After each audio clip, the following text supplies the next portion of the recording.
నీ మరణ శాసనాన్ని మార్చువాడు. అది పలకండి ఒకసారి అందరూ కూడా. లేదు, బాగోలేదు. నేను చెప్తాను అందరూ నాతో ఒకేసారి చెప్పండి.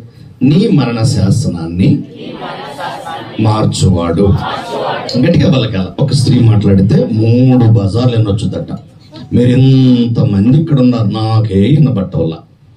కాబట్టి చెప్పండి ఒకసారి, నీ మరణ శాసనాన్ని మార్చువాడు. అంటే దేవుడు దేనినైనా మార్చగలడు.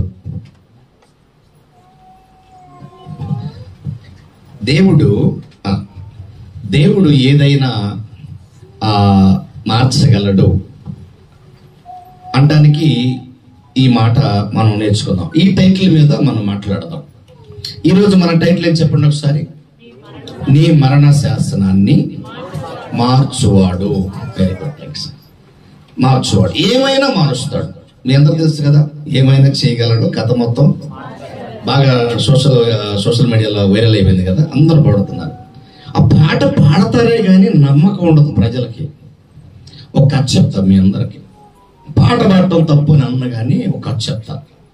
వర్తమానానికి వెళ్ళే ముందు పాటల విషయంలో మీరు పాట పాడేటప్పుడు ఆ పాట యొక్క అర్థం మనం తెలుసుకోవాలి. ఒక ఊర్లో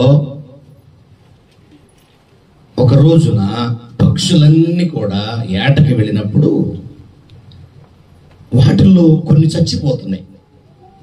ఆ సమయాన ఆ పక్షులన్నీ అనుకున్నాయి, మనలో చావకుండా ఉండాలంటే మనందరం కూడా ఒక కొత్త పాట కంపోజింగ్ చేద్దామని చెప్పి రాత్రి వెళ్ళి హాల్లో కూర్చొని ఆ పక్షులన్నీ, అంటే పామురాళ్ళు అన్ని వెళ్ళి కొత్తగా ఒక పాట రాసినాయి.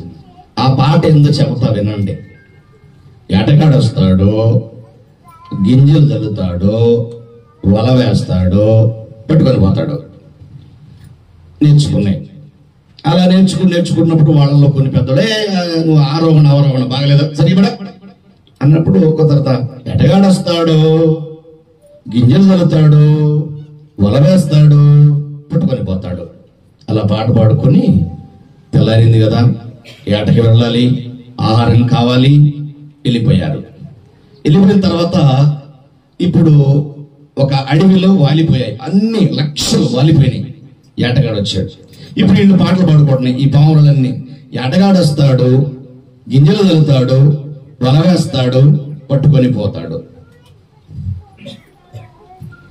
అలా పాట పాడుకుంటూ ఉన్నప్పుడు ఏటగాడు వచ్చాడు, గింజలు చల్లాడు, పాడతని. ఏమని చెప్పండి ఇప్పుడు మీరు పాడాలి. ఇప్పుడు మీరు నేర్చుకోవాలి. ఇప్పుడు ఈ పాట ఏటగాడు వస్తాడా, ఇప్పుడు నేను వెళ్ళిపోయి ఈ రాత్రితో వెళ్ళిపోతా. మీ మధ్య 3 రోజులు ఉండను. ఈ రాత్రితో వెళ్ళిపోయి ఈ పాట గుర్తుండాలి. ఓకే, ఎలాగ మనం రఘులయ్య గారు లాంటి పాటలు మనం నోరు తిరగకపోయినా ఈ పాటలు నేర్చుకోవాలి మనం. ఓకేనా? వీళ్ళు సాక్షిగా ఏటగాడు వస్తాడు, గింజలు చల్లుతాడు, వల వేస్తాడు, పట్టుకొని పోతాడు. ఇక వచ్చాడు ఏటగాడు, వచ్చాడు, గింజలు వేస్తాడు, వల వేస్తాడు. ఇప్పుడు వాడుతున్నాయి ఏమని? ఏటగాడు వస్తాడు, గింజలు చల్లుతాడు, వల వేస్తాడు, పట్టుకొని పోతాడు. ఆల్రెడీ వచ్చేసాడు, గింజలు వేసాడు, పాట పాడుతున్నాయి, వలేసాడు, పాటలు పాడుతున్నాయి. ఇప్పుడు పట్టుకొని బొట్లు వేసుకుంటే ఏమంటున్నాయి? ఎటగాడు వస్తాడు, గింజలు చల్లుతాడు, వల వేస్తాడు, పట్టుకొని పోతాడు. ఆల్రెడీ పట్టుకొని మెడ తిప్పేసి బొట్లు వేసుకుని వెళ్ళిపోతుంటే పాటలు పాడుతున్నాడు. అంటే ఆ ఉద్దేశం మన పాటలో పాడటం మంచిది. ఎందుకంటే గొప్పది, ప్రభువుని స్తుతించడం గొప్ప సంగతి. పాట విషయంలో సౌలు రాజుకి దురాత్మ వచ్చినప్పుడు దావీదు పాట ద్వారానే, బాబు పిల్లలు సైలెన్స్, మీరు అరిస్తే మీకు కాయలేమో అనేక. ఏటగాడు వచ్చాడు, సౌలు రాజు గారు దురాత్మ వచ్చినప్పుడు పాటల్లో పాడి దావీదు దురాత్మ నిలబెట్టాడు. పాటలు మంచిది, కానీ ఇందాక ప్రభుదాసయ్య గారు మాట చెప్పాడే, పాట పాడినా ఏది పాడినా ఆయన చిత్తం ఉండాలి. ఆమేన్. ఏం చేసినా. కాబట్టి బిడ్డలరా, మీరంతా పాటలు పాడుతున్నారు, చాలా సంతోషం. కానీ ఆ పాట ఒట్టిగా పాడుకోవడానికి ఒక పాట బయటకు రావాలంటే దాని వెనక ఎంత పరిశోధన, ఎంత సంగీతం, ఎన్ని దినాల ప్రార్థన ఉంటుంది తెలుసా పాటకి.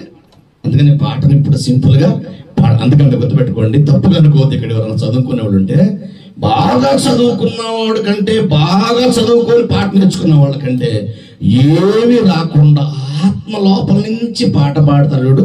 వాళ్ళ పాటిని గంట ప్రసంగిని మారు మనసు పొందున్నాడు, పాటిని మారు మనసు పొందుతాడు. ఆమేన్. అందుకే పాట పాడుతున్నప్పుడు మనం కూడా భావాన్ని గమనించాలి. అందుకని ఏమైనా చేయగలడు ఆయన. అందుకే ఈరోజు మన టైటిల్ ఏంది? నీ మరణ శాస్త్రాన్ని మార్చుకున్నాడు. ఇప్పుడు బైబిల్ ఓపెన్ చేయండి అందరూ కూడా. ఎస్తేరు గ్రంథం బైబిల్ ఓపెన్ చేద్దాం. ఎస్తేరు గ్రంథము బైబిల్ ఓపెన్ చేద్దాం. అందరూ కూడా బైబిల్ ఓపెన్ చేద్దాం. ఎస్తేరు గ్రంథం 8వ అధ్యాయము 8వ వచనం ధ్యానం చేద్దాం. అయితే రాజు పేరట రాయబడి రాజు ఉంగరముతో ముద్రింపబడిన తాకీదును ఏ మానవుడును మార్చజాలడు. కాగా మీకిష్టమైనట్లు మీరు రాజునైనా నా పేరట యూదుల పక్షమున తాకీదు రాయించి రాజు ఉంగరముతో ముద్ర వేయుడి. ఆమేన్. చెప్పండి కూడా దేవుని కనపడతాం ఒకసారి. అంటే ఇక్కడ సందర్భం ఏంటంటే చెప్తా, జాగ్రత్తగా వినండి. ఇక్కడ 127 సంస్థానాల మీద మరి రాజుగా మరి అధిపతిగా చలామణి అవుతున్న అహష్వేరోషు రాజు ఉన్నాడు. ఈ అహష్వేరోషు రాజు ఎస్తేరు ఎదుటొచ్చి మాట మాట్లాడుతున్నాడు. ఇది మీకు ఎప్పుడు తెలిసిన వాక్యమే, కానీ ఈరోజు పరిశుద్ధాత్మ దేవుడు మనతో మాట్లాడబోతున్నాడు. జాగ్రత్తగా విందాం. మీరందరూ ప్రార్థించారు కాబట్టి ఇప్పుడు నేను ప్రార్థన చేయకుండా మొదలు పెడతాను వర్తమానాన్ని. ఓకే, జాగ్రత్తగా విందాం. ఈ రాజు ఎస్తేరుతో మాట్లాడుతున్నాడు. ఏమన్నాడంటే, అయితే రాజు పేరట రాయబడి రాజు ఉంగరముతో ముద్రింపబడిన తాకీదును ఏ మానవుడు మార్చజాలడో. ఏ మానవుడు మార్చలేడు. అంటే ఒక్కసారి రాజుగారి ఉంగరంతో ఒక ముద్ర వేశాడంటే దాన్ని, ఆ తాకీదును ఎవ్వరు కూడా మార్చలేదు. ఎందుకు ఈ సందర్భాన్ని మాట్లాడుతున్నాడో మీకు అర్థం అవ్వాలంటే మీరు 3వ అధ్యాయం 13వ వచనంలోకి మీరు వెళ్ళండి ఒకసారి. అదే ఎస్తేరు గ్రంథం. ఓకే, అక్కడ వైరు తగలకండి. రికార్డింగ్ అవుతుంది కదా వాక్యం, అక్కడ వైరు తగలకండి పెద్దవాళ్ళు. 3వ అధ్యాయం 13వ వచనంలో ఆదారు అను 12వ నెల 13వ దినమందున యవనులనేమి వృద్ధులనేమి శిష్యులనేమి స్త్రీలనేమి యూదులందరినీ ఒక్క దినమందే పూర్తిగా నిర్మూలము చేసి వారి సొమ్మును కొల్లపుచ్చుకొనుడని తాకీదు రాయించి రాజ్య సంస్థలన్నిటికీ పంపించింది. ఆమేన్. చప్పట్లు కూడా దేవుని కనపడతాం. అది అర్థమైంది.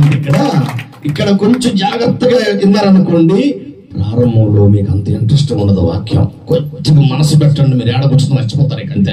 ఎందుకో ఈ రోజు పరిశుద్ధాత్మ దేవుడు ఖచ్చితంగా మన కార్యం చేసి తీరాలా, అంతే. ఇక అందులో డౌట్ పెట్టుకోబాకండి. ఇంకా మీరు చేసేది ప్రభువునందు ప్రయాస వ్యర్థం కాదు. డాడీ మనతో ఉన్నాడు, ఖచ్చితంగా చేస్తాడు. ఇప్పుడు వినండి, మీరు ముందు ఏదైనా మాటలో 8:8 ఏమన్నాడంటే, రాజు అన్నాడు, రాజు పేరట తాకీదు, రాజు పేరట ముద్రింపబడి రాజు ఉంగరంతో ముద్రించిన తాకీదును ఎవడో మార్చజాలడో అని ఎందుకన్నాడంటే, ఇక్కడ ఒక మాట మీ అందరు చెప్పాలా. ఈ అహష్వేరోషు రాజు దగ్గర ఒక మంత్రి ఉన్నాడు, వాడి పేరు హామాను. వీడు యూదులందరినీ ఒక్క దినమందే చంపాలా. నెంబర్ 2 బొత్తిగా చంపాలా. 3 నిర్మూలన చేయాలా. అబ్బా, వాడు ఎంత కోపం చూడు యూదుల మీద. బాగా ఉంది. ఇక్కడ వీడికి ఎందుకు ఇంత అధికారాన్ని హామాన్ అనేవాడికి అంటే, వాడు రాజు దగ్గర మంత్రిగా ఉన్నాడు. ఇంకా చెప్పాలంటే అహష్వేరోషు రాజు ఈ హామాను మాట వింటాడు, మిగతా వాళ్ళ మాట వినడం. అయితే ఈ హామాన్ అనేవాడు యూదులందరి మీద పగబట్టాడు. ఎలాగైనా వీళ్ళని అంతమొందించాలి, అంతర్ధానం చేయాలి, నాశనం చేయాలి, భూమి మీద లేకుండా చేయాలి. దేవుని ప్రణాళిక ఏంది? యూదా గోత్రంలో యేసుక్రీస్తు ప్రభు రావాలి. ఆమేన్. చెప్పండి ఒకసారి. హల్లెలూయా. రైట్. ఇప్పుడు యూదులందరూ లేకుండా అంతమొందించాలి అంటే ఉద్దేశం ఏంటంటే, మీరు చదివిన మాటలో ఆదారు అను నెల అంటే 12వ నెల 13వ దినమందు యవనులనేమి పెద్ద వృద్ధులనేమి శిష్యులనేమి స్త్రీలనేమి యూదులందరినీ కూడా అంతమొందించాలి, నిర్మూలన చేయాలి, వారి సొమ్ము మీరందరూ కూడా కొల్లబెట్టండి, తీసుకొని పొండని ఈ రోజు వాడేం చెప్తున్నాడు ఆ రోజు అంటే, ఎవరు ఈ హామాన్ అనేవాడు ఒక తాకీదు రాయించాడు. ఆ తాకీదు రాయించినప్పుడు ఈ అహేశ్వరోష్ రాజు అనే ఆయన ఉంగరము, ఆ ఉంగరంతో ఆ తాకీదు మీద ముద్ర వేయించాడు. రాజు ముద్ర వేసిన తర్వాత 127 సంస్థానాల్లో ఉన్న ఏ ఒక్కరు కూడా అడ్డు రాకూడదు. రైట్, బాగుంది. ఇప్పుడు ఈ తాకీదు ఆల్రెడీ రాజ్యాంగ వ్యవస్థలో ఉన్నటువంటి సంస్థానాలన్నిటికీ కూడా ఆ తాకీదు వెళ్ళిపోయింది. ఏం తాకీదు? యూదులను ఓసకోత కోసేసేయండి, యూదులు ఎవరు కూడా ఉండటానికి వీలు లేదు అని అన్నప్పుడు ఒక్కసారిగా ఎస్తేరుకి ఈ విషయం తెలిసి ఎస్తేరు ఏం చేసిందో తెలుసా? 4వ అధ్యాయం 16వ వచనంలో మీరు చూస్తే అప్పుడు మొద్దుకైని పిలుస్తుంది అన్నమాట. నువ్వు ఎక్కడరా అని పిలుస్తుంది. చదివేవాళ్ళు త్వరగా చదవండి, లేకుంటే నేను ముందుకు వెళ్ళిపోతా. ఈ 4వ అధ్యాయం 16 వచ్చిన ఎస్తేరు ముక్కలు చేయొద్దు, కఠిన చేసాడు. ఎస్తేరు ముద్దుకైతో మరలా ఇట్లా నేను పోయి షూషాను కోట నందు కనబడిన యూదులందరినీ సమాజ మందిరంలోనికి సమకూర్చి నా నిమిత్తం 3 ఉపవాసం ఉండి 3 దినములు అన్నపానములు చేయక నేను నా పనికత్తలను ఉపవాసం ఉందము. ఆ మాట చెప్పచాలండి. ఆ మాట చెప్పిన వెంటనే ఈ మృద్దుకై ఎస్తేరు చెప్పిన దాని ప్రకారంగా అక్కడ మాట్లాడబడింది. ఎస్తేరు మృద్దుకైతో ఆజ్ఞాపించిన ప్రకారము ఈ మృద్దుకై అలాగూ జరిగించను.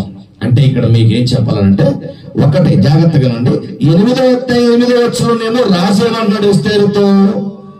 రాజు ఏమంటున్నాడంటే, రాజు పేరట ముద్రింపబడి రాజు ఉంగరముతో ముద్రింపబడిన తాకీదును మార్చుటకు ఏ మానవుడు మార్చజాలడన్నాడు. అంటూ వారికి ఎందుకు చెలగంటాడు?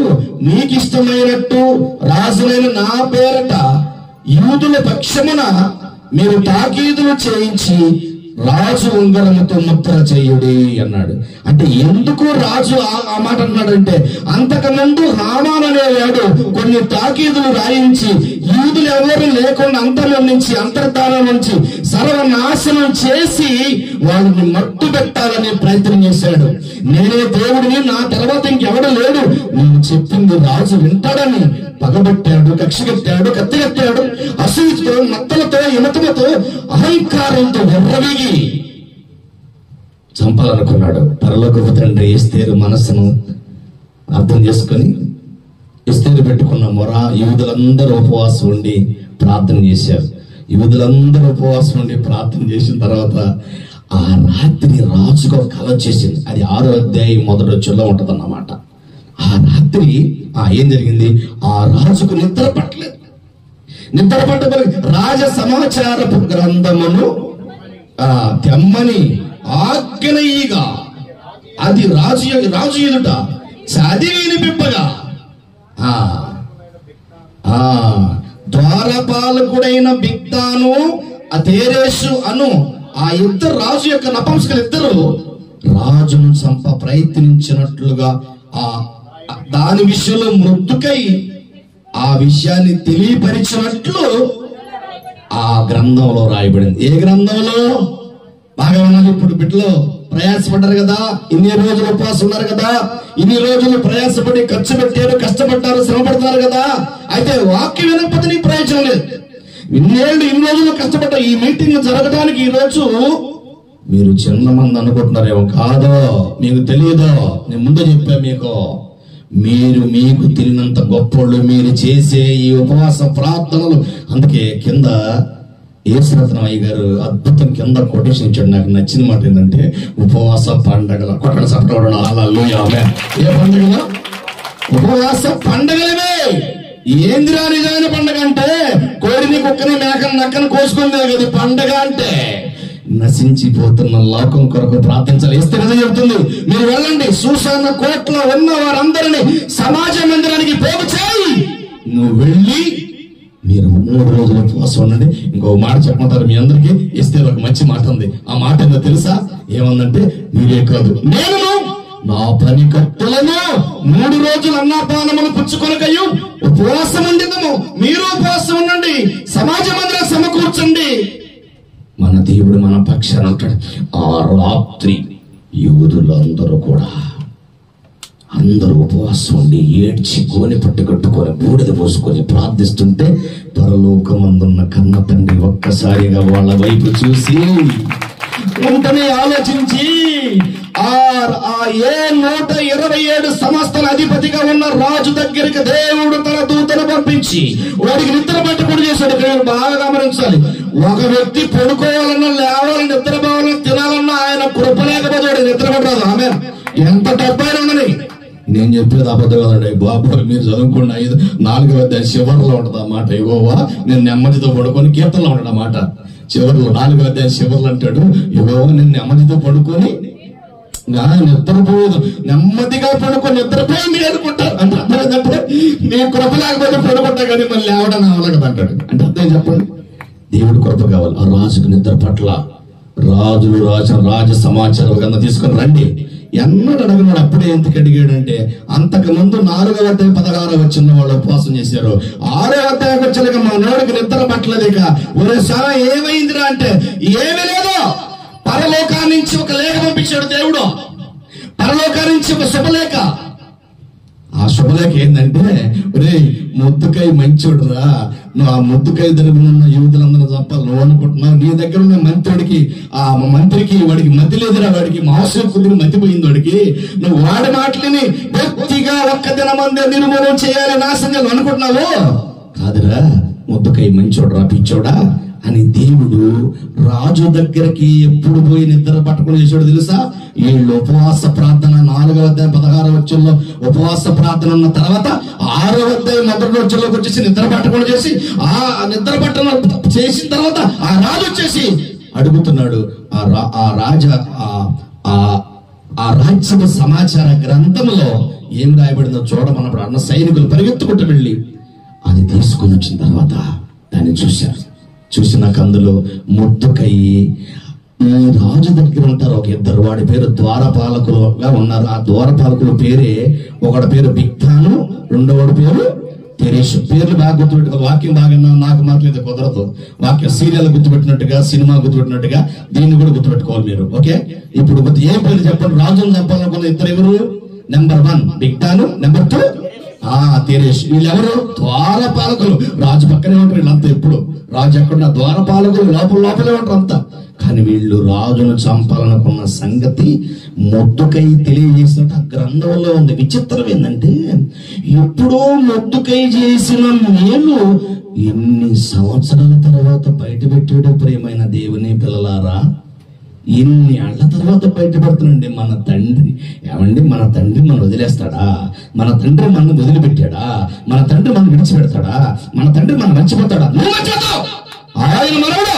ఆమేన్, ఆయన మరవడు. అందుకన్నాను, మీ మరణ శాసనాన్ని ఆయన మార్చుకోడు. ఉపవాస ప్రార్థనలో ఉన్న శక్తి చాలా మంది తెలియక పిచ్చివాడు అడుగుతున్నారు కదా. ఉపవాస ప్రార్థనకున్న పవర్ ఏం తెలుసండి? అనుభవించి ఆత్మీయులకి తెలుస్తుందండి. అందుకే ఉపవాస ప్రార్థన చేయడం చాలా గొప్ప విషయం అండి. ఇంకో మాట చెప్పను మీ అందరికి, యూదులందరూ చంపాలనుకున్నాడు కదా హామాన్ అనేవాడు. ఏం జరిగింది తెలుసా? ఈ ఉపవాస ప్రార్థన చేసినప్పటికీ, ఒకటి మెయిన్ రాజుకి దేవుడు నిద్ర పట్టకుండా చేశాడు. 2 మొర్దెకై మేలు చేసినట్టుగా సమాచార గ్రంథంలో ఉంది. 3వ మాట ఏంటంటే, అసలు ఎవడైతే ఊరికోయి సిద్ధం చేసి మొర్దెకైని చంపాలనుకున్నాడో ఆ ఊరికోయి ఎవడికి పడిందో మీరు 7వ అధ్యాయం 10వ వచనం చదవండి ఒకసారి. మీరు కాగా హామాను మొర్దెకై కొరకు సిద్ధము చేసిన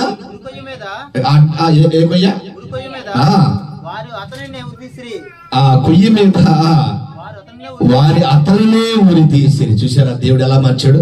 న్యాయం చెప్పను మీకు, ఓపెన్ చెప్పాలంటే అధికార పరంగా, గవర్నమెంట్ పరంగా, చట్టపరంగా, చట్టబద్ధంగా అయితే మాత్రం మొర్దెకైకి శిక్ష పడాలి. మొర్దెకై వెళ్తున్నాడంటే సావులోకి యూదులందరూ కూడా చంపబడతారు. ఈ పగంతా ఎందుకంటే, మొర్దెకై ఈ హామాన్ అనేవాడు వస్తున్నప్పుడు ఆ గేటు తీసేటప్పుడు వాచ్మెన్ గా ఉంటాడు ఈ యొక్క మృదుకై. మీరు బాగా గుర్తుపెట్టుకోవాలి, మృదుకై పని ఏంటంటే వాచ్మెన్ పని. మేము సేవకులు వస్తుంటే కొంతమంది తలుపు ఎత్తా ఉన్నప్పుడు నాకు మృదుకై గుర్తొచ్చాడు. నాకు అంటే ఆ గేట్ దగ్గరే ఉంటాడు. అయితే హామాన్ కోపం ఏంటంటే, వీడు నన్ను చూసి అందరూ వంగి నమస్కారం చేస్తాడు, వీడు వంగకయు నమస్కారం చేయకై ఉన్నాడు. వీడెంత వీడి అధికారం ఎంత ఆఫ్టర్, వీడి నిమ్మ జాతి కడజాతి, నువ్వు తక్కువ జాతుడు కదా, ఓ కబడతా, నన్ను చూసి నువ్వు వంగవా, నమస్కారం చేయవా, సాగిల పడవా, సాష్టాంగ పడలేదురా నువ్వు, ఎంత చూడరా, నిన్ను బట్టి మీ యూదులందరినీ సర్వనాశనం చేస్తాను చూడరా అన్నాడు. పరలోక తండ్రి ఉద్దేశం ఏంటంటే యూదులు అంతమందించడం ఎవరో కదా, ఎందుకంటే దాంట్లో రారాజైన క్రీస్తు రావాలి బయటికి. ఆమేన్. యూదులు రావడానికి లేదు. అది ఇక్కడ ఏం అర్థం చేసుకోవాలి మీరంతా, ఎడకొచ్చినంతా మీరు చేసే ఉపవాస ప్రార్థన చిన్నది కాదు, గుర్తుపెట్టుకోండి. ఆనాడు ఎస్తేరు చెబుతుంది మొద్దుకైతో, యూదులందరినీ కూడా సమాజ మందిరానికి సమకూర్చి మీరేం చేయాలా, ఉపవాసం ఉండాలి, నేను కూడా ఉంటాను, నా పని కత్తెలు కూడా ఉంటాను. అసలు ఒక మాట నన్ను ఎస్తేరు, నాకు మతిపోయిన మాట ఏంటంటే, నేను రాజునొద్దకు ప్రవేశించుటకు అంగీకారము కాకపోయినను ప్రవేశించదను. బాగా వినాలి ఇక్కడ.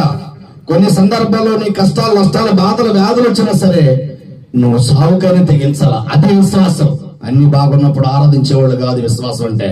ఇస్తారు అదే అంది, నేను చచ్చిదను, చావనైనా చచ్చిదను కానీ రాజు దగ్గరికి లోపలికి వెళ్ళాలంటే వాడు క్రూరుడు, మామూలుడు కాదు. అహేశ్వరస్ రాజు అనేవాడు క్రూరుడు, మామూలుడు కాదు. నరికి అనుమతి లేకుండా రాకూడదు. అయితే ఇప్పుడు అంటుంది, రాజు దగ్గరికి ప్రవేశించుటకు నాకు అంగీకారములు కాకపోయినను నేను లోపలికి వెళ్ళాలంటే మీరు ప్రార్థన చేయాలి. బాగా వినాలి బిడ్డలో. యవన కుమారులు, ఇందాక నేను చూసా, యవన కుమారులు చాలా చక్కటి పరిచయం చేస్తున్నారు, పరిగెత్తకుండా చేస్తున్నారు. ఈ రోజు మీరు ఖచ్చితంగా దీవించబడతారని చెప్తున్నాను, నేను మాట చెప్తున్నా. ఎందుకంటే ఇక్కడ గమనించండి, ఇక్కడ ఎస్తేర్ అంటుంది నేను చావనైనా చేస్తాను అంటుంది. అయితే ఇక్కడ గమనించండి, లోపలికి వెళ్ళాలంటే ఏమంటుంది, నేను లోపలికి వెళ్ళాలంటే మీరు బయట ప్రార్థన చేయాలా. ఇదేందండి బాబు, ఎస్తేరు రాజు లోపలికి పోవడానికి వీళ్ళు ప్రార్థన చేయడానికి ఏమైనా సంబంధం ఉందని ఉంది. ఎందుకంటే లోపల ఉన్న రాజు మనల్ని రమ్మని పిలవడానికి ఆహ్వానం రావాలంటే పైన రాజు అనుమతి ఇవ్వాలి. అది పాయింట్ ఇక్కడ. అందుకే మనం ఏది చేసిన ప్రభునందుని ప్రయాస. అందుకేనండి బాగా గమనించండి, ప్రసంగులు అంటాడు, సూర్యుని కింద జరుగుతుంది సమస్తం వ్యర్థం వ్యర్థం వ్యర్థం 5 సార్లు అంటాడు. కానీ ఒక మాట చెప్పనా, బైబుల్ ఒకే ఒక్కసారి స్టైల్ గా చెప్పేశాడు. ఏందది, ప్రభునందు మీ ప్రయాస. మీరు ఎప్పుడు కూడా పిచ్చోళ్ళం కదా, ఏదో కొంచెం కూర్చుందాం, వెళ్దాం, వెళ్ళిపోదాం, అది కాదు. మనం చేసే పరిచర్య గొప్పదండి, అగపడదండి. మీకు మేము ఎందుకు వచ్చాం అంత దూరం నుంచి, ఎందుకు మీ దైవజనులు పిలవాలి మమ్మల్ని చెప్పడం? ఏమంట వాక్యాలు రావా? లేదు. ఎవరి నోటితో ఏ మాట ఇంటి రక్షణ పొందుతారో అందరూ, మీ పట్టణం, మీ గ్రామం, ఈ నా వరవలో ఉన్న ప్రతి ఒక్కళ్ళు ఆత్మరక్షణ పొందాలి, ఆశీర్వదింపబడాలని కదా సేవకుడు తప్పన. దీని ద్వారా ఏమన్నా ఆయన కూర్చుందో చెప్పండి. ఇంతమంది సేవకులు పిలిపించి, సంగీతాలు పిలిపించి, దైవజనులకు ఆతిథ్యాలు ఇచ్చి ఎన్ని చేయడం అవసరం ఏమంది? వాక్యం ఎరిగినోడు గనక, వాక్యం మనసు తెలిసినోడు గనక అన్ని వనరులు ఇక్కడ లేకపోయినాయి, పెంకుటింట్లో దేవుడు మందిరంగా ఆరాధిస్తాడంటే అసలు మీ గురించి మంచి సాక్ష్యం ఇచ్చాడండి నాకు. అది నా హృదయానికి బాగా దక్కింది. మా సంఘం అంతా నన్ను బాగా ప్రేమిస్తారు అయ్యగారు అన్నాడండి. నాకు మతిపోయిందండి. అసలు నేను చాలా చోట్లకి వెళ్ళా కానీ అట్లా చెప్పడం లేరు. మా సంఘం మొత్తం కూడా నన్ను బాగా ప్రేమిస్తారు అయ్యగారు, అసలు మా సంఘం. నేను నిజంగా ఇందాక మీకు అది చెప్పా, నేను ఇక్కడ రావడానికి ఒక కారణం కూడా ఉంది. నా కారణం ఏంటి, అయ్యా మేము ఆరాధించేది పెంకుటింట్లో అన్నాడండి. ఆ పెంకుటిల్ని నన్ను ఇక్కడ తప్పించింది. నేను ఓపెన్ చెప్పాలంటే నిజం చెప్తున్నా. అంటే పెంకుటింట్లో కనుక నాకు అసలు ఎంత తగ్గింపు. చూస్తే ఇంత అందగాడు, ఎర్రగా బుర్రగా బాగానే ఉన్నాడు. కానీ ఎందుకంటే ఎందుకు ఆ మాట అంటే, ఆ వయసులో ఉన్న వాళ్ళు ఇంత తగ్గించుకొని సేవ చేయాలంటే లోపల పరిశుద్ధాత్మ దేవుడు ఉంటే సాధ్యం, కానీ విడిగా చేయలేము. నీకు తెలీదు, నాకు తెలుసు అనుభవం. నేను ఇప్పుడు కాదండి బాబు, 9 సంవత్సరాలు నాకు 9 ఏళ్ల వయసు నుంచి దేవుడి సేవలో ఉన్నా. నాకు తెలుసు ఉండలేరండి. చాలా మంది పడిపోయారు, ఎంతో మంది పడిపోయారు. కానీ ఈరోజు మనం అందరం ఈ మాటలు వినటానికి ఇదిగో దేవుడు తన దైవజనుడిని వాడుకున్నాడు. మనందరికీ మాట, ఇందులో మీరు కూడా పాలిభాగస్తులే. ఈ రోజు ఈ సభ జరుగుతుందంటే ఇందులో మీ కష్టం ఉంది, మీరు పాలిభాగస్తులే. ఆ దీవెన మీకు ఉంటుంది. మీ పాస్టర్ గారు మీకు ఇవ్వాలి, సరే యేసయ్య మీకు ఖచ్చితంగా ఇస్తాడు. మంచి దైవజనుల మధ్య మీరు ఎదుగుతున్నారు. నేను వర్తమాన పెద్ద లోతుకి వెళ్ళట్లా, నేను మన సంఘాన్ని బలపరిచి మాట్లాడుతున్నా. ఒకసారి యూట్యూబ్లో చూడండి, నా వర్తమానం రేజుగా ఉంటుంది అనమాట. కానీ ఎందుకు చెప్తున్నా మిమ్మల్ని చూసి, మీరు చూడండి, మీ విధానం చూసి అసలు సీమ కూడా దూరదు. మీరు అట్లా కూర్చున్నారు, మీరు ప్లేస్ కూడా మీకు లేదు, బయట కూర్చున్నారు, లోపల కూర్చున్నారు. ఈ వేదికను దైవజనులు, సంగీత పనులు, టీం అందరూ కూడా అలంకరించారు. నాకు ఎంత ఆనందం వేసింది నాకు. ఎందుకే బిడ్డలారా, ఎస్తేర్ అంటుంది, మీరు బయట ఉపవాసం చేయండి, నేను లోపలికి వెళ్ళాలంటే రాజు నిద్రకు వెళ్ళుటకు అంగీకారములు కాకపోయినను చావనైనా చచ్చదను గాని మీరు మాత్రం ప్రార్థన చేయండి. వెళ్తా అంటే తెగించింది. క్రైస్తవులుగా మనందరికి ఏముండాలంటే నామకార్థ క్రైస్తవులుగా ఉండకూడదు. కష్టమైన నష్టమైన దేవుని కొరకు ఖర్చు పెట్టేవాళ్ళై ఉండాలి, కష్టపడాలి, అది దేవుని పని చేసేవారు ఉండాలి. ఎస్తేరు చెప్పిన మాట విన్నారు, అక్కడ ఉన్న వాళ్ళందరూ ప్రార్థించారు. రాజుకు నిద్ర పట్టలేదు. ఆ నిద్ర పట్టక విషయం గమనించండి, రాజుగారు తెల్లవారు లేచిన తర్వాత మధ్యాహ్నం పూట వచ్చేసి అరే అక్కడ పుస్తకం ఒకటి ఉంటుంది, బుక్ తీసుకురండి, ఆ రాజు రాసిన సమాచార ప్రకారం అట్లా అంటలేదు. ఆ రాత్రి నిద్ర పట్టక ఆ రాత్రే వచ్చేసి అడుగుతున్నాడు కలవరతో. అది దాంట్లో ఏముందో చూడండి. అయినా రాజుకి నిద్రలో ఆ రాజ్యపు సమాచార గ్రంథంలో ఏముందని డౌట్ వచ్చింది ఇతనికి. అంటే లోపల దేవుడు చెప్తున్నాడు, ఏది చూడరా ముద్దుగా ఎంత మంచోడో, నీ మంచితనం దేవుడు అలా చెప్పాలా. అందుకే బైబిల్లో మీ అందరూ మాట చెప్పాలా. హామానుకి ఇవ్వాల్సినటువంటి ఉరి కొయ్యని ఎవరికి పడింది ఇప్పుడు? హామాను నియమించిన ఉరి కొయ్య, ముద్దుకాయ కోసం సిద్ధపరిచిన ఉరి కొయ్య ఎవరికి పడింది ఇప్పుడు? హామానుకే పడింది. అంటే తాను తవ్వుకున్న గుంటలో. అందుకే సామెతల గ్రంథం 3వ అధ్యాయం 33 ఒకసారి సామెతల గ్రంథం 3వ అధ్యాయం 33 వచనం. భక్తిహీనుల ఇంటి మీదకి యెహోవా శాపం వచ్చును, నీతిమంతుల నివాస స్థలం మీదకి ఆయన ఆశీర్వాదం. ఆమె చప్పట గట్టి కొట్టు, అనుమానం లేకుండా. ఇంకా నువ్వు భక్తిహీనుడుగా ఉంటే శాపం వస్తుంది, నీతిమంతుల నివాస స్థలం మీదకి యెహోవా ఆశీర్వాదం. భక్తిహీనుడు ఇల్లుగా ఉన్నటువంటి హామాను ఇంటి మీదకి ఏమొచ్చింది? శాపం వచ్చింది. నీతిమంతుడి ఇంటి మీదకి, మొద్దుకాయ మీదకి ఏమొచ్చింది? దేవుని ఆశీర్వాదం వచ్చింది. అబ్బా, అందుకే ఈ మొద్దుకాయకి జరిగిన గొప్ప మేలు మీకు చెప్పాలంటే 8వ అధ్యాయం 1వ వచనం 2వ వచనం వరకు మీరు చదవండి. మత్తి పోత మీకు. ఆ దినమున రాజైన అహష్వేరోషు యూదులకు శత్రువైన హామాను ఇంటి మీద హామాను ఇంటిని ఎస్తేరుకి ఇచ్చేసాను. ఎస్తేరు ముద్దుకై తనకేం కావాలని రాజుకు తెలియజేసిన మేర అతడు అంటే ఇక్కడ చెప్తానండి, చదువు మీకు అర్థం కావట్లేదు కదా, మిగతా చదివే కుర్రాడు బాగా చదువుతున్నాడు, కానీ మీరు జాగ్రత్తగా, మీకు అర్థం కాదు. ఒక మాట చెప్పాలి మీ అందరికి. ఈ అహష్వేరోషు రాజు ఏం చేశాడంటే హామాను ఇంటిని ఎస్తేరుకి ఇచ్చేసాడు.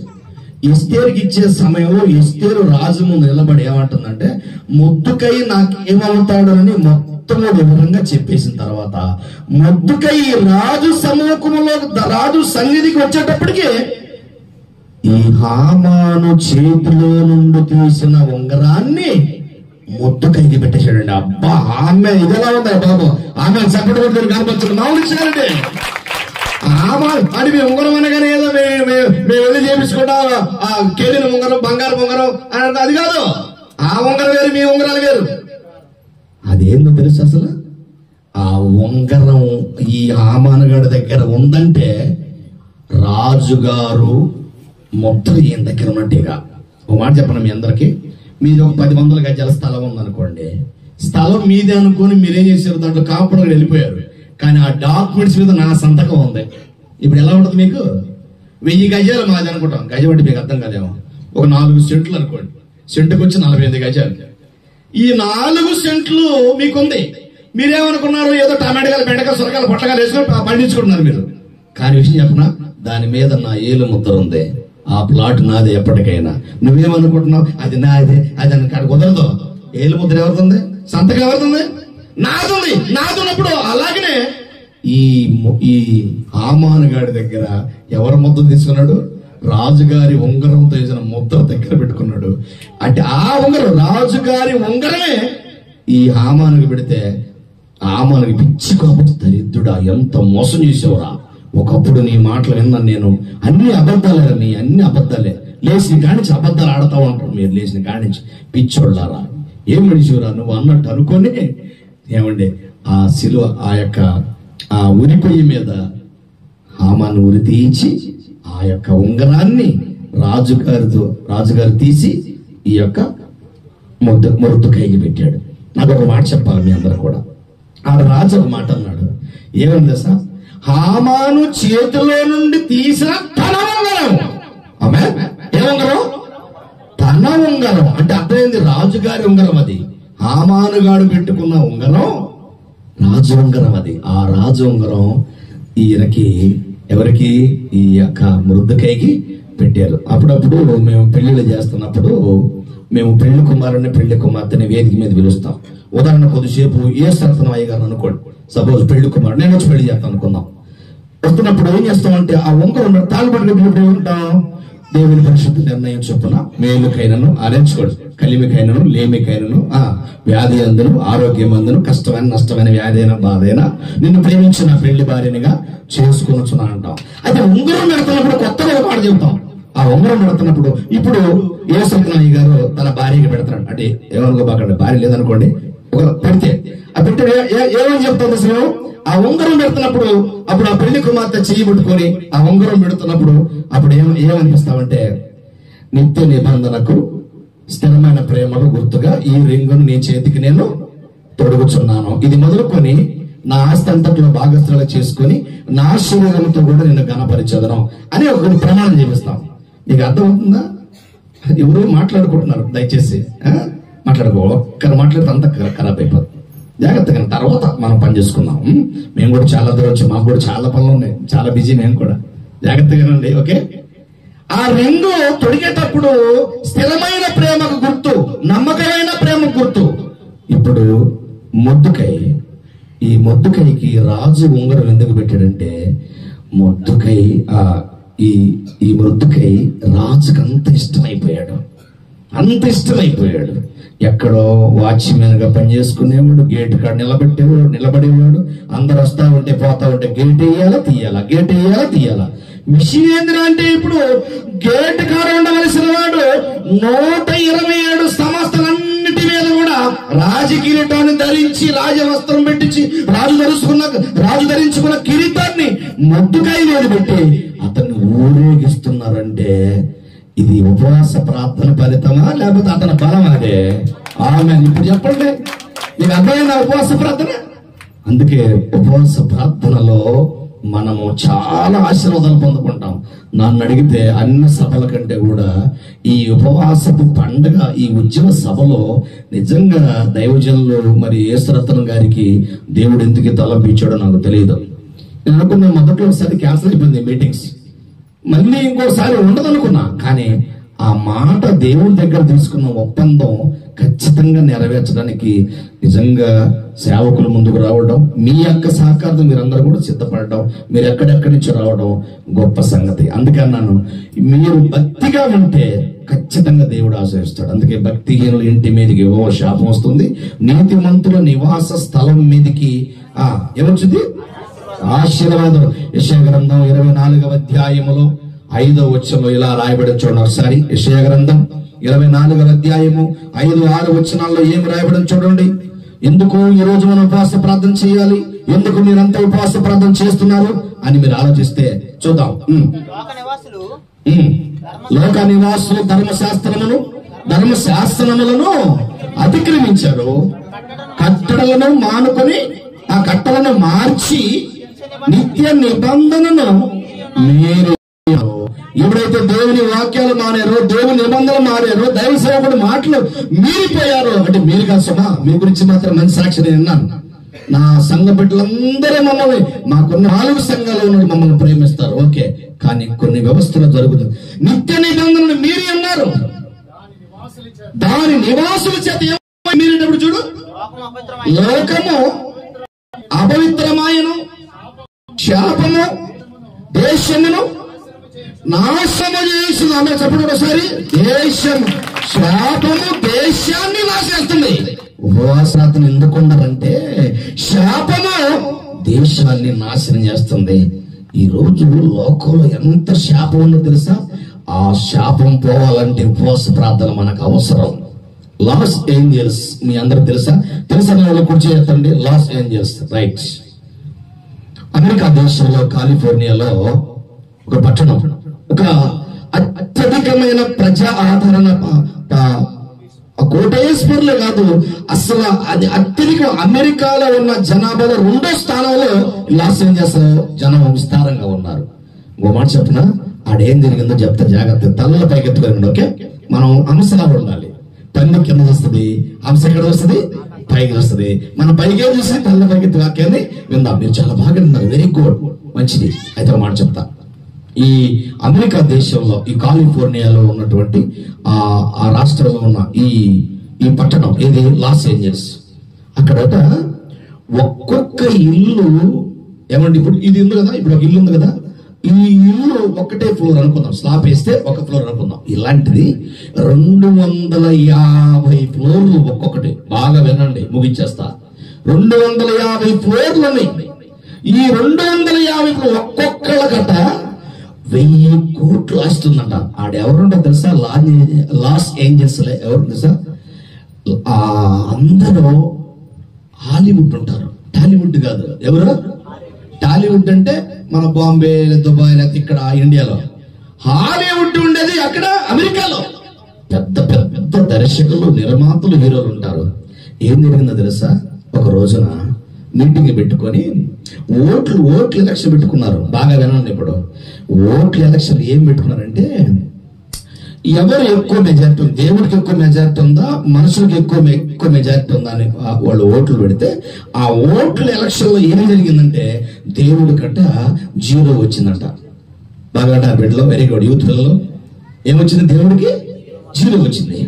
దానికి వాళ్ళు ఒక శాసనసభలాగా, పార్లమెంట్ ఎలా జనం కూర్చుంటారు అట్లా ఒక పెద్ద ఆడిటోరియంలో కూర్చొని, ఫంక్షన్ హాల్లో కూర్చొని, ఆడున్న వాళ్ళంతా తాగుతూ, ఎగురుతూ, గెంటుతూ ఏం చేశారో తెలుసా? వాళ్ళంతా, ఇదిగో దేవుడు పని 0, అందరికీ ఓట్లు ఎక్కువ వచ్చినాయి, దేవుడికి మాత్రం ఓట్లు తక్కువ వచ్చినాయి, 0. అంటే పూర్తిగా అసలు 1% కూడా లేదు. అంటే దేవుడు పని 0. ఏమన్నారు వాళ్ళు? నేర్చుకో, చెప్పండి అన్నమాట. దేవుడు పని 0 అన్నారు. నెక్స్ట్ డే ఎవరు పెట్టారో తెలియదు. 45 రోజులు ఆకాశంలో ఏరోప్లేన్ తో వాటర్ నీళ్లు తీసుకొచ్చి కొట్టిన ఆ మంటలాగా. అసలు అమెరికాలో అసలు మిలిటరీ దళాలు చూస్తే మతిపోద్ది మనకి. అంతమంది ఫ్లైట్లు, ఎక్కడో విమానం, అర్థమైంది మీకు? విమానం అంటే అక్కడ ఆటలు నీళ్లు తీసుకొచ్చి పోసిన మంటలాగల. ఇది ఎప్పుడు జరిగింది అనుకున్నారు? దేవుడు పని 0 అన్నారు. దేవుడే వాళ్ళందరూ ఒక్కొక్కడికి 1000 కోట్లు 0 చేసేసాడు దేవుడు. ఆమేన్, హల్లెలూయా, హల్లెలూయా, గట్టిగా హల్లెలూయా. అందుకనే దేవుని నమ్మేవాడు చిన్నాడు కాదు. నేను ముగించేస్తాను, నాకు సమయం బాగానే ఇచ్చాడు కానీ ఒక మాట చెప్తా మీ అందరికీ. అందుకే మనం ఎప్పుడు కూడా గుర్తుపెట్టుకోండి, మనం చేసే ప్రార్థన అర్థం కాదు. అందుకే ఇందాక మనం ఏసరత్నయ్య గారు చదివారు కదా వాక్యం, స్టెఫనయ్య గారు, దేశము శాపముతో నాశనం అయిపోతుంది, అది ప్రార్థన చేసేవాడే. ప్రార్థన లేని కొంప దెయ్యాల కొంప. ఏ కుటుంబంలో ప్రార్థన జీవితం లేదో ఆ కుటుంబంలో సాతానుడు పుష్టిరాసి ఉంటాడు. ఏ కుటుంబంలో ప్రార్థన జీవితం లేదో ఆ కుటుంబంలో సాతానుడు పంచి ఉంటాడు. సమాధానం ఉండదు, ఐక్యత ఉండదు, నెమ్మది ఉండదు. గొడవలు తన్నుకుంటారు, తిట్టుకుంటారు. చూస్తే ఆస్తి చాలా ఉంటది కానీ నెమ్మది ఉండదు. అందుకంటాడు, ఇగో ఇందు భయభక్తులు కలిగి ఉన్నట, కొంచెము కలిగి ఉన్నట ఎంతో మేలు. అందుకే ప్రేమైన దేవుని బిడ్డలారా, అందుకే మీరు చేసే ఉపవాస ప్రార్థనలు చిన్నవి కాదు, ఎంత గొప్ప భాగ్యం అది ఈ కార్యక్రమం జరగడం ఇక్కడ. అందుకే మనం ఎందుకు ప్రార్థన, దేశ నాశనం అయిపోతుంది, పాపాన్ని చురుకొని పాపాన్ని గమ్ముడు పోయి పాపాన్ని కుటుంబ మానవాళి కొరకై మనం ఉపవాస ప్రార్థన చెయ్యాలి. మనం ముంత తుఫాను వస్తే అందరూ తట్ట పట్టు చదువుకుని ఎక్కడ వెళ్ళిపోయింది అసలు నీకు సంగతి ఏమండి? ఒక మాట చెప్పనా, ఒరే మీటింగ్లు పెడుతున్నామా 3 రోజులు 2 అంటే రారు. అదే ముంత తుఫాను వచ్చింది అనుకోండి, మీటింగ్లు కాదు, రాష్ట్రాలు దాటుకొని మొత్తం ఇళ్ళు వదిలిపెడతారు, బట్టలు వదిలిపెడతారు, అన్ని వదిలిపెట్టి ఒరే అన్ని పోయినా పర్లేదు, మమ్మల్ని మాత్రం ఆ గవర్నమెంట్ వారు పంపించిన పడవలను స్టీమర్లను తీసుకుని పండిరా అన్నవాళ్ళు లేరా?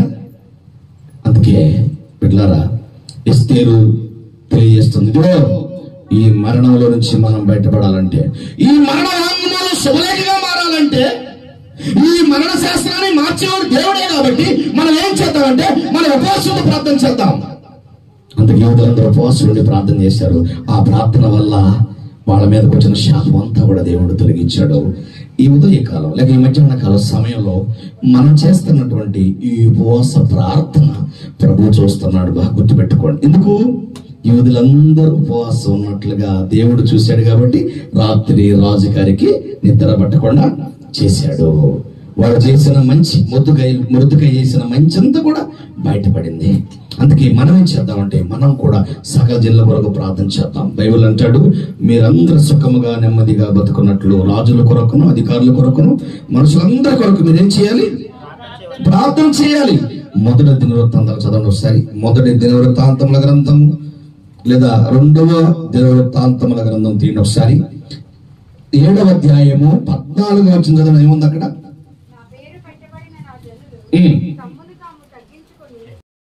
తగ్గించుకొని ప్రార్థన చేసి నన్ను వెతికి తన చెడు మార్గాలన్నీ విడిచెడలా ఆకాశము నుండి వారి ప్రార్థనలు విని వారి పాపమును క్షమింతురు.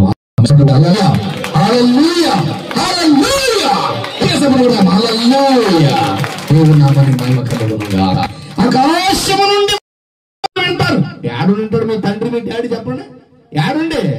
నువ్వేమనుకుంటావు దేవుడు అన్ని చూస్తాడే ఏంటండా? ఎవరు చెప్పారు నీకు? 600 గ్రాముల మెదడున్న నీకు ఇన్ని తెలివితేటలుంటే నీకు మెదడిచ్చి కన్నిచ్చి వినే చెవులు నీకు వినే చెవులు ఇచ్చింది ఆయనే కదా. అందుకే బైబిల్ అంటాడు, కంటినిచ్చిన వాడు కానకుండా నా చెవినిచ్చిన వాడు. ఆమె వింటున్నాను వాక్యాన్ని. చెవినిచ్చి వినకుండా ఆయనకు అన్ని తెలుసు. ఆకాశము నుండి నేను వారి ప్రార్థనను విని నేను వారిని స్వస్థపరచదును, వారి దేశమును కూడా. అంటే మీరు చేసే ప్రార్థన వల్ల గ్రామానికి ఎంత దీవెన తెలుసా? కొట్టడం తప్పట్టు ఒకటిగా ఎంత దీవెన మీరు చేసే ఉపవాస ప్రార్థన. ఇది ఒకటికి సంబంధించింది కాదు ఈ సభ. ఈ సభ మన గ్రామ కాపురస్తులందరూ కానీ మన పట్టణంలో ఉన్న వాళ్ళు కానీ ప్రతి వాడికి ఇది అవసరం. అందరూ బాగుపడాలి. ఈరోజు జనాలు ఎలా తయారయ్యారు? ఉపవాస ప్రార్థనలో మనం ఉంటున్నాం. ఎంత అదృష్టం. ఈరోజు ఎంతో మంది త్రాగుబోతులుగా, తిరుగుబోతులుగా, తిట్టుబోతులుగా ఎంతో మంది రోజు పాడైపోతున్నారు. అందుకు మనం ఏం చేద్దాం? ఉపవాస ప్రార్థన చేయడం చాలా చాలా అవసరం. అందుకే ఆకాశం నుండి వాళ్ళ ప్రార్థన వింటాం. అందుకే కీర్తన గ్రంథం దీన్ని ఒకసారి 34వ కీర్తనలో 17, 16, 17, 18 వచనాల్లో ఏమని చూడండి ఒకసారి. ముందుగా 17 చూడండి ఒకసారి. 17 ఏముంది అక్కడ? నీతిమంతుల మొరపెట్టగా యెహోవా ఆలకించును, వారి శ్రమలన్నిటిలో నుండి ఆమె సప్పటి కొట్టి దేవుని కనబడుతున్న ఒకసారి. నీతిమంతులు మొరపెట్టినప్పుడు ఆయన ఆలకిస్తాడు.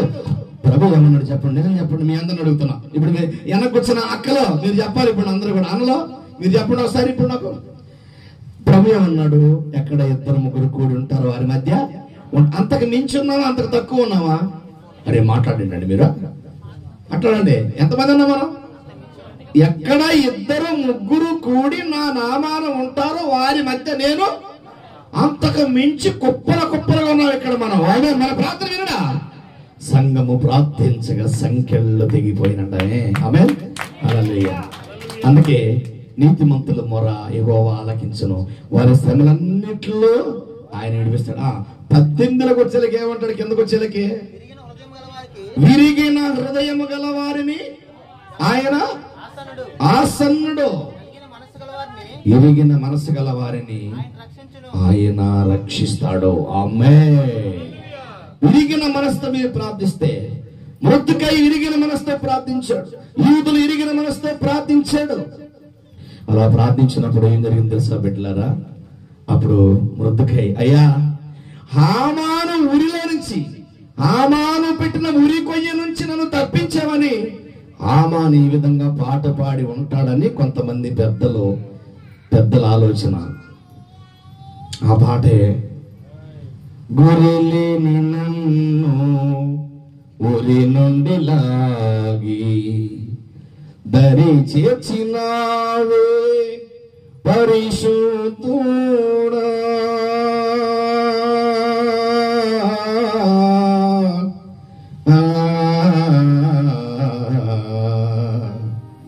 గురిలేని నన్ను ఉరి నుండి లాగి దరి చేర్చినావే,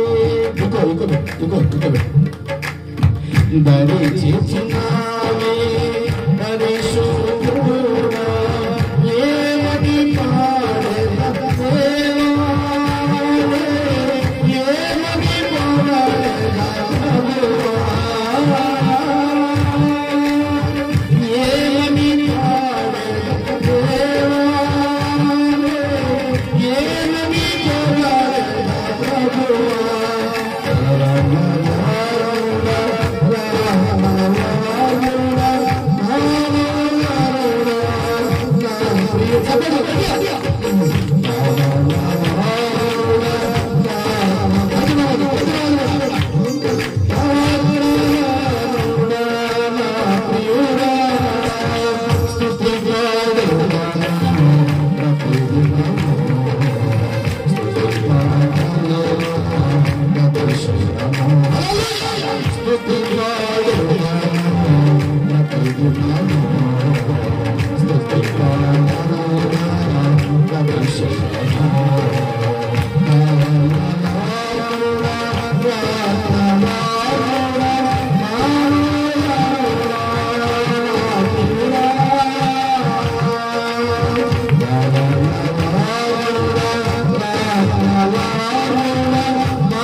గురి లేని నన్ను గురి నుండి లాగి మరి చేసినావే పరిశుద్ధుడా ఏమని పాడే అతివని పాడేదా ప్రభువా ఏమని పాడేది ఎవరి పడేది కోసం ఆమె అలా చక్కటి కొడుతూ గట్టి కనబడతాం. ఆయన స్తుతించడం మనకు ఆశీర్వాదం, ఆయన గణపరచడం మనకు ఎంత గొప్ప భాగ్యం. అది ఈరోజు మనం అందరూ సజీవులుగా ఉన్నామంట. ఆయన గొప్పండి. ఈరోజు మీకంటే రాజులు చక్రవర్తులు మిగిలిన మగలు ఎందరో చనిపోయి కాలగర్భంలో కలిసిపోయారు. బిడ్డలారా, ఎంతో మంది రాజులు చక్రవర్తులు నియమంత నాయకులు కాలగర్భములో కలసినారుగా. అందరూ ఎంతో మంది కలిసిపోయారు కాలగర్భంలో. కానీ ఈరోజు ఆయన్ని స్తుతించే భాగ్యం నీకు నాకు ఇచ్చాడు మన తండ్రి యేసయ్య. హల్లెలూయా. అందుకే నీ మరణ శాస్త్రాన్ని కూడా ఆయన మార్చగలడు. దానికి ఒకటే ఆయుధం, తుపాకీ, బాంబు, కర్ర, కత్తి కాదు. ఆయనకి మనకిచ్చిన ఆయుధం ప్రార్థన. ఆమేన్. అది ప్రార్థన. మీ అందరికీ ఒక మాట చెప్పు, జాగ్రత్తగానండి. పోలీసును చూస్తే దొంగకు భయం, మింగిస్ చూస్తే పాముకు భయం, వెలుగును చూస్తే చీకటికి భయం. ప్రార్థనా పరుడు అంటే దెయ్యానికి కూడా భయం. ఆమేన్. అందుకే ప్రార్థనా జీవితం చాలా అవసరం. ప్రార్థన ద్వారా దేవుడు అద్భుత కార్యాలు చేస్తాడు. దేవుడు